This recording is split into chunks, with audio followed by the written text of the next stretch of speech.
acabar con la corrupción y con la impunidad.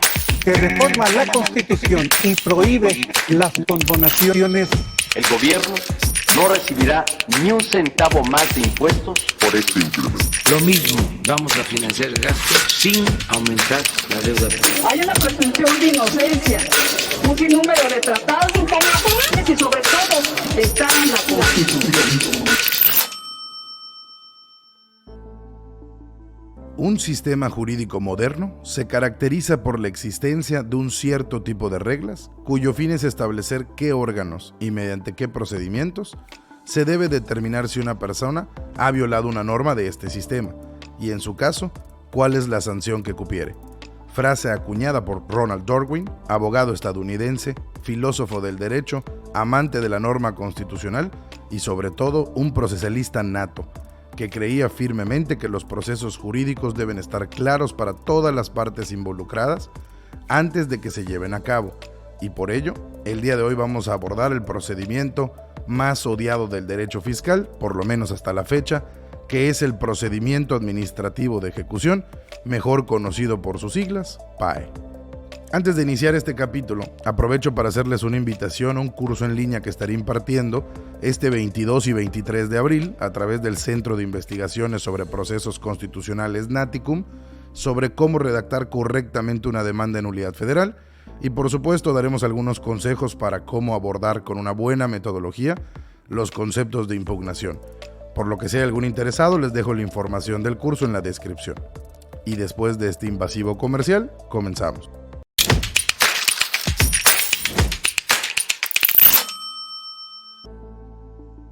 El procedimiento administrativo de ejecución, conocido como PAE, es el mecanismo con el que cuentan las autoridades fiscales, llámese IMSS, SAT o Infonavit, para exigir a los contribuyentes el pago de créditos fiscales a su cargo que no hubieran sido cubiertos o garantizados dentro de los plazos que disponen las leyes fiscales. Y aquí quiero hacer el primero de los paréntesis para aclarar que el PAE puede ser utilizado por la autoridad en dos momentos: cuando el contribuyente tiene un crédito fiscal exigible o cuando el contribuyente tiene un crédito fiscal que debe ser garantizado. Y esto hay que entender que no es lo mismo, ya que a pesar de que hayamos promovido algún medio de defensa en contra del acto de autoridad que nos causa afectación, eso no nos exime de presentar una garantía. Esto es, el litigio fiscal nunca es sin garantías. La razón de esto es muy simple. A diferencia de otras ramas del derecho, la materia tributaria, lo que está en juego para el contribuyente es su patrimonio, pero para la autoridad es su meta de recaudación. Y la recaudación sirve para satisfacer necesidades colectivas, por lo que no puede quedar sin garantías o en insolvencia. De ahí que para que se pueda utilizar, a pesar de estar en duda o en litigio, la legalidad del acto de una autoridad, tiene que estar garantizada la deuda. El procedimiento administrativo de ejecución PAE encuentra su fundamento legal a partir del artículo 145 y demás subsecuentes del Código Fiscal de la Federación. Pero antes de entrar al procedimiento como tal y sus peculiaridades, déjenme acatar algunas consideraciones para que todo lo que rodea al PAE esté claro. Primero, para no confundir a nadie, el crédito fiscal es una deuda que tienen los contribuyentes con las autoridades, ya sea con una autoridad administrativa o con una autoridad fiscal. Las autoridades administrativas básicamente son todas las que pertenecen a la Administración Pública Federal. Vaya, todas las secretarías de Estado y sus respectivos órganos desconcentrados, centralizados y descentralizados, que tengan facultades directas con los gobernados. Las autoridades fiscales, por su parte, vamos a llamarles SAT, IMSS, Infonavit, que son, digamos, autoridades fiscales puras. Ahora bien, los créditos fiscales, de conformidad con el artículo 4 del Código Fiscal de la Federación, son las cantidades que tiene derecho a recibir el Estado, y estos pueden ser determinados por el propio contribuyente a través de sus declaraciones o por las autoridades en el ejercicio de sus facultades de fiscalización, y en el caso de las autoridades administrativas, serán las multas. Esas sanciones, esas infracciones que nos puede poner una autoridad administrativa por no cumplir con la legislación federal, se convierten también, bajo la definición del artículo 4 del Código Fiscal, en un crédito fiscal, porque es una cantidad en dinero que tiene derecho el Estado a cobrar. Entonces, tenemos que el crédito fiscal es toda deuda determinada en dinero que el Estado tiene derecho a recibir y por ende se atribuye su pago a un gobernado, ya sea una persona física o ya sea una persona moral. Y para ejemplificar esto, déjenme darles dos situaciones extremas. Si vas manejando en una carretera federal y un ex policía federal, que desde el 1 de octubre del 2019 ahora le llamamos Guardia Nacional o elemento de la Guardia Nacional, te detiene porque estás yendo a exceso de velocidad y te multa, esa multa, si no se paga, se convierte en un crédito fiscal, aunque su origen deriva de un acto administrativo. Y la Guardia Nacional no tiene facultades para realizarte un PAE, es decir, la autoridad administrativa que te multó, que te infraccionó, no tiene la capacidad de cobrarte la multa que te impuso. Entonces, lo que va a hacer es trasladarle esta multa al SAT para que utilice su procedimiento económico coactivo, que le llamamos PAE, para que cobre esa multa en caso de que no le hemos pagado. Otro ejemplo más directo, más fiscal, sería poner que el SAT realiza mediante sus facultades de comprobación, popularmente conocidas como auditoría, y me realiza una visita domiciliaria. Y después de revisarme durante un año, concluye que pagué mal mis impuestos y que debo una cierta cantidad de dinero, más sus respectivos accesorios, es decir, multas, actualizaciones y recargos.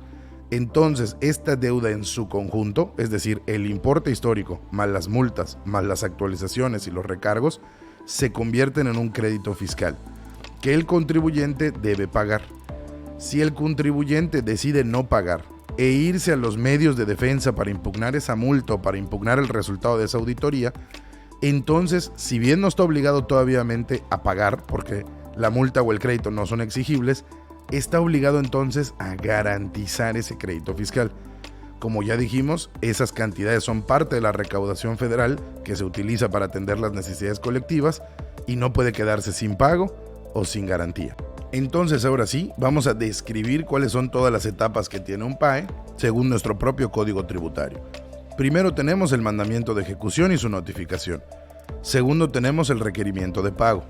Tercero tenemos el embargo. Cuarto, en caso de que los bienes embargados sean sujetos de remate, esto es bienes muebles e inmuebles, entonces procederemos al avalúo. Como quinto punto, la convocatoria de remate. Sexto punto, el remate.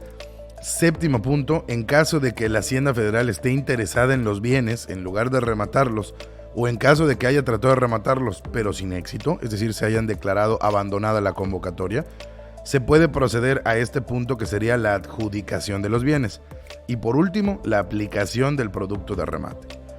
Dichas fases en su totalidad están encaminadas a lograr la satisfacción del cobro de contribuciones a favor del fisco federal, en el entendido de que el crédito ya está firme, es decir, ya es exigible o bien no ha sido debidamente garantizado por el particular contribuyente. Y aquí voy a realizar el segundo paréntesis para dejar en claro el tema de la firmeza de los créditos fiscales, ya sea en materia administrativa o en materia fiscal. Le llamamos firmeza cuando el crédito fiscal, el que sea, desde la multa de tránsito o la deuda histórica de una auditoría fiscal, es notificada al contribuyente y al administrado y transcurre un plazo de 30 días hábiles sin que el contribuyente promueva alguno de los medios de defensa. Esto es, el recurso de revocación ante el SAT o el juicio contencioso administrativo federal ante el Tribunal Federal de Justicia Administrativa. En caso de existir esta omisión, es decir, si no hice nada en estos 30 días hábiles, entonces nos encontramos frente a lo que llamamos en materia fiscal y administrativa como consentimiento. Es decir, se entiende que el contribuyente no desea inconformarse de la deuda y por ende la considera legal.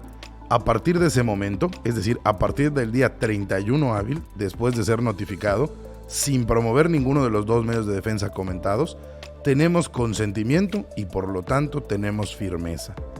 La consecuencia jurídica de la firmeza es que a partir de ese momento la deuda es legalmente exigible y esto quiere decir que si no pagamos, la autoridad en cualquier momento, a partir de que nazca esta exigibilidad y dentro de los siguientes 5 años, puede realizarnos el procedimiento administrativo de ejecución para cobrar la deuda firme. Ahora bien, vamos a poner el otro caso. Dentro del plazo de los 30 días hábiles, el contribuyente sí promovió alguno de los medios de defensa. Entonces no se produce ni el consentimiento ni la firmeza. sino que la resolución se encuentra sub judice. Esto quiere decir que la legalidad y la firmeza del crédito fiscal se encuentran pendientes hasta que se dicte resolución jurisdiccional que decida sobre su validez o nulidad. Una vez concluidos los medios de defensa, si estos no son favorables al contribuyente, al finalizar la última instancia, se produce entonces la firmeza del crédito fiscal y es a partir de ese momento que resulta exigible su cobro, incluyendo el PAE, del cual ahora sí vamos a explicar sus pasos a seguir. Pero también tenemos el caso de las garantías. ¿Qué quiere decir esto? A pesar de que el contribuyente promueva los medios de defensa, esto significa que si bien no hay firmeza y el crédito no es exigible para su cobro, sí es exigible para su garantía. Como les mencioné anteriormente, el litigio fiscal nunca es sin garantías. Entonces nos pueden aplicar el procedimiento administrativo de ejecución, no con finalidades de cobrar, sino de trabar los embargos, de embargar cuentas de banco, de embargar negociaciones, y si bien no se va a cobrar el SAT todavía, o el IMSS o el Infonavit no van a cobrar todavía, van a mantener estos embargos durante todo el tiempo que exista o durante todo el tiempo que transcurre el juicio contencioso, para que en el momento de que yo pierda el juicio, o si es que lo llego a perder, no podamos estar en insolvencia y ya no podamos cumplir con nuestras obligaciones fiscales. Recuerden que lo que se está garantizando no es una deuda de carácter civil o mercantil, sino es una deuda fiscal que es parte de la recaudación que utilizan el SAT y nuestro gobierno para satisfacer las necesidades colectivas. De ahí que el litigio fiscal no pueda proceder o no se pueda llevar a cabo sin garantías. En el caso de que no querramos que nos inicien un procedimiento administrativo de ejecución y hayamos promovido los medios de defensa, nosotros podemos ir a garantizar voluntariamente con los bienes en dinero o con las obras que queramos el crédito fiscal, y así evitamos el cobro coactivo y la invasión de la autoridad, y nosotros tenemos el control de con qué bienes, con qué dinero o con qué cuentas queremos garantizar nuestra deuda. Pero si el contribuyente no ofrece su garantía fiscal, entonces la autoridad tiene todo el derecho de realizar el cobro coactivo conocido como PAE, del cual ahora sí permítanme explicar los pasos a seguir puntualmente. El primer momento dentro del cobro coactivo es el requerimiento de pago, y consiste simplemente en que la autoridad fiscal requiera al contribuyente para que éste demuestre si ya ha cubierto el monto del crédito fiscal que tiene a su cargo. En caso de la negativa del contribuyente, es decir, que no haya pagado, entonces la autoridad procede a requerirlo para saber si está en posibilidades de hacer el pago en ese momento. En caso de que el contribuyente sí esté en las condiciones, el ejecutor procede a darle una línea de captura o facilidades de pago para que éste acuda a una institución bancaria u oficina de recaudación a realizar el pago correspondiente.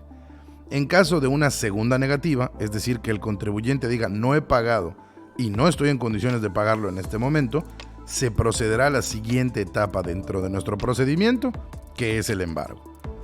Entonces, ante la negativa y falta de pago del contribuyente, el ejecutor procederá a realizar un embargo que puede ser definitivo, en caso de créditos fiscales firmes y exigibles, o precautorio, en caso de que sea para cubrir únicamente la garantía del interés fiscal. Ahora, este embargo del patrimonio del contribuyente, por ministerio del artículo 145 del Código Fiscal, debe sujetarse a una prelación o a un orden. El primero en el orden son los bienes inmuebles registrados a nombre del contribuyente en los distintos registros públicos de la propiedad del país, siendo que el contribuyente debe declarar bajo protesta de decir verdad si están o no libres de gravamen, aunque la realidad es que esto seguramente ya fue consultado por la autoridad previamente, sin que ello conlleve una violación procesal, dado que es información pública y que está al alcance de todos.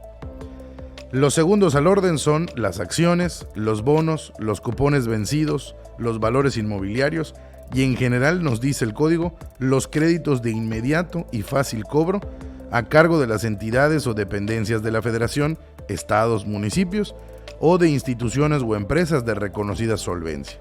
Y hay que decirlo, a pesar de ser el segundo, este haber patrimonial en el orden de la prelación, en muy pocas ocasiones el contribuyente muestra o entrega estos bonos, acciones o cupones y la autoridad decide no embargarlos, ya que pues su liquidez no es para nada inmediata.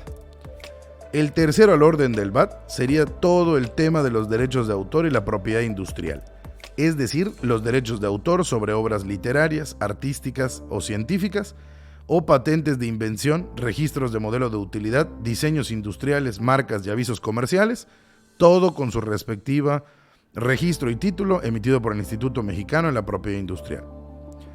Como cuarto orden tenemos a los bienes, que son las obras artísticas propiamente, colecciones científicas, joyas, medallas, armas, antigüedades, así como instrumentos de arte, oficios e indistintos. Igualmente, es una situación poco común, la verdad es que la autoridad no se pone a embargar obras artísticas y colecciones, y en especial porque no sabe cómo evaluarlas. Tendría que venir un momento posterior para hacer el avalúo, y muchas veces estas cosas como joyas, obras de arte, medallas y armas, pues no los tiene el contribuyente a simple vista en sus oficinas o en su domicilio fiscal, y por ende pues se escapa de la prelación que tiene la autoridad. El quinto al orden del VAT básicamente es nuestra caja de seguridad, dicho de manera cotidiana, porque hace referencia al dinero en efectivo y los metales preciosos. Así que si está a la vista para el ejecutor nuestra caja de seguridad, pues probablemente decide embargarla, obviamente lo que hay dentro de ella, porque el quinto al orden es dinero en efectivo y metales preciosos. Como sexto en la prelación tenemos uno de los más dolorosos, los depósitos bancarios, ya sean componentes de ahorro, componentes de inversión, seguros de vida que no formen parte de la prima que haya que erogarse para el pago de dicho seguro, o cualquier otro depósito en moneda nacional o extranjera, en cualquier tipo de cuenta, por cualquier tipo de contrato que tenga su nombre el contribuyente, en alguna de las entidades financieras, sociedades cooperativas de ahorro y préstamo, salvo los depósitos que tengan su cuenta individual de ahorro para el retiro, hasta por el monto de las aportaciones que haya realizado de manera obligatoria conforme a la ley, y con respecto a sus aportaciones voluntarias y complementarias, hasta por 20 salarios mínimos elevados al año, tal como lo establece la ley de los sistemas de ahorro para el retiro, cuando dice que esto, es decir, nuestro ahorro para el retiro, la parte obligatoria y hasta 20 salarios mínimos elevados al año de manera voluntaria, es inembargable.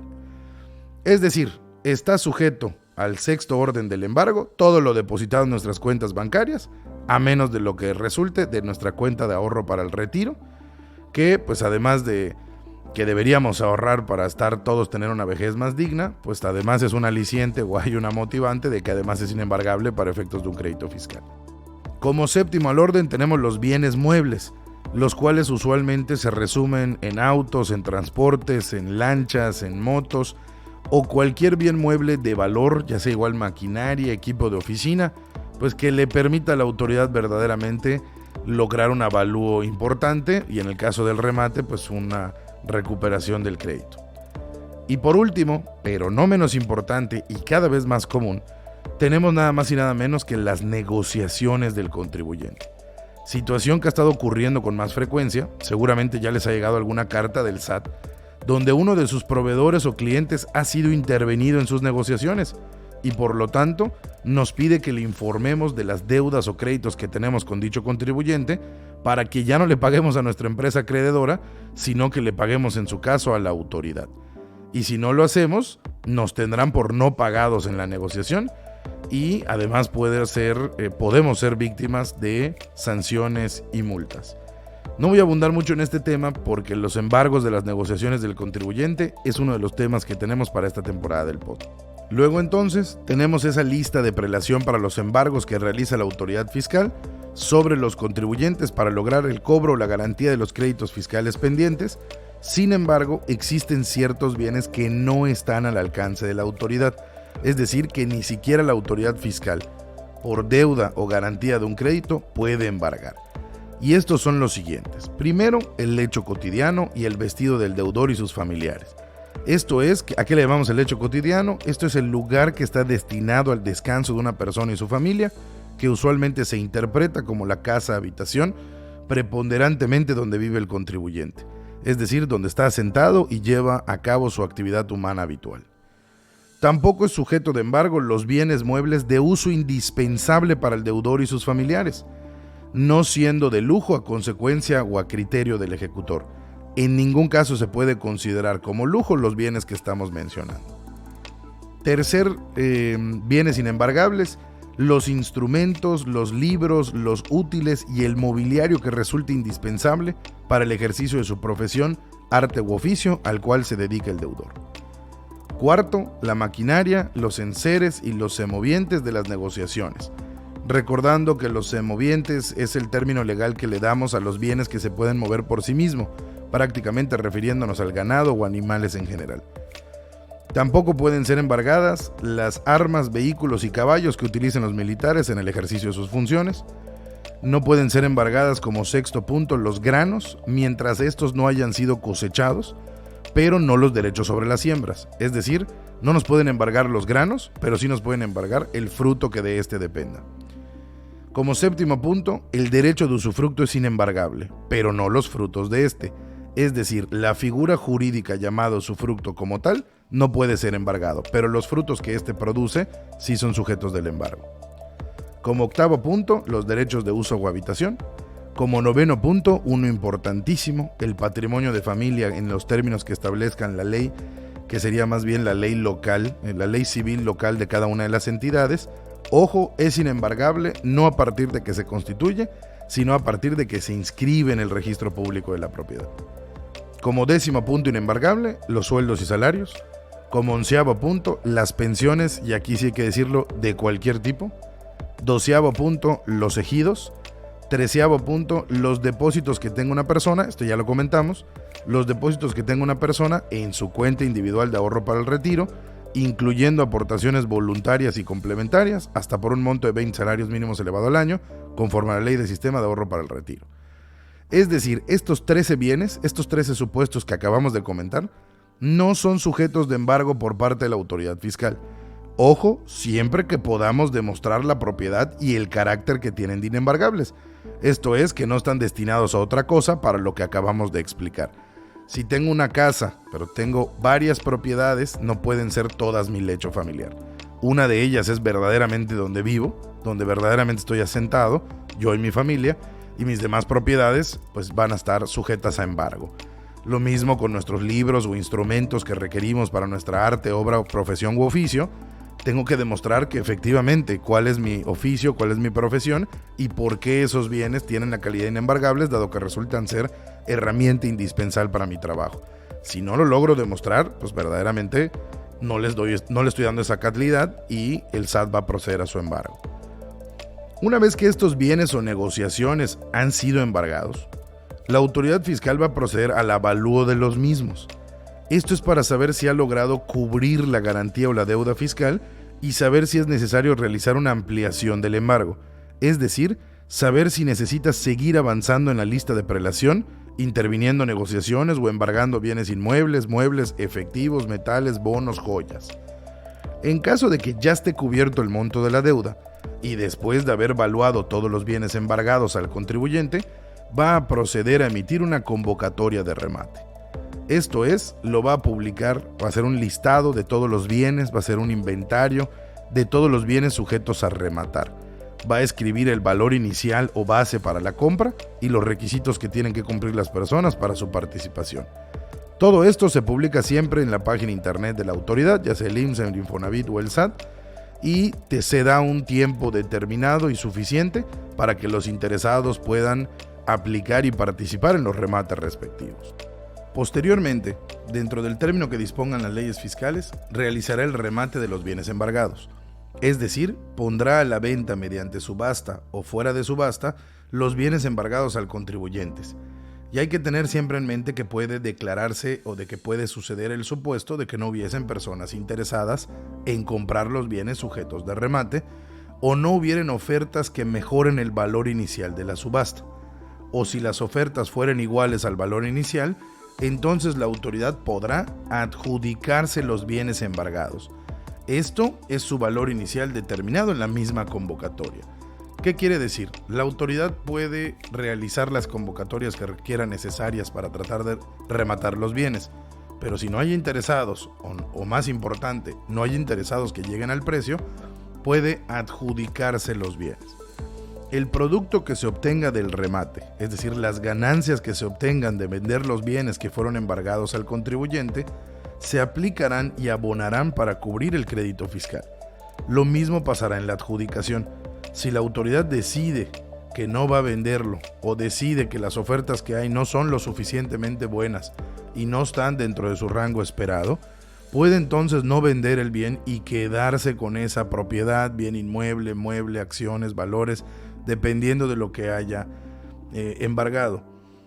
Luego entonces, los bienes que decidió no vender pasan a ser propiedad del fisco federal por un monto de las 2/3 partes de su valor inicial.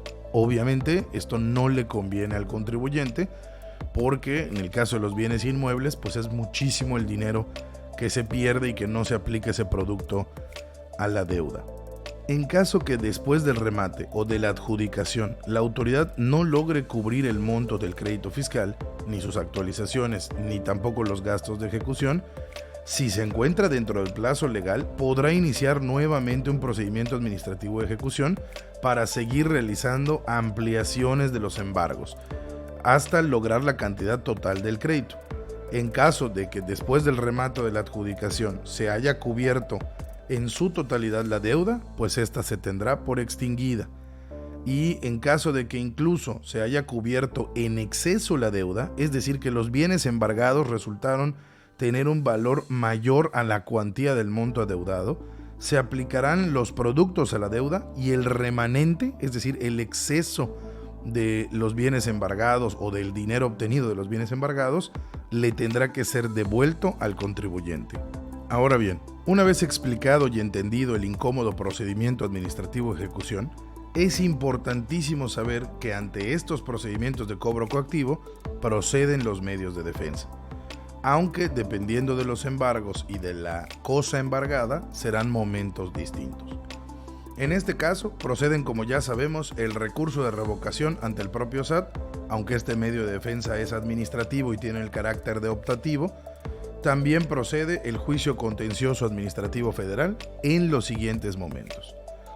El cobro en garantía, si se trabó sobre bienes que no son sujetos de remate, es decir, dinero en efectivo, la negociación, bonos, depósitos bancarios del contribuyente, entonces el medio de defensa puede instaurarse a los 30 días de la notificación del acta de embargo, como cualquier acto de autoridad que afecte nuestros derechos o nuestro patrimonio.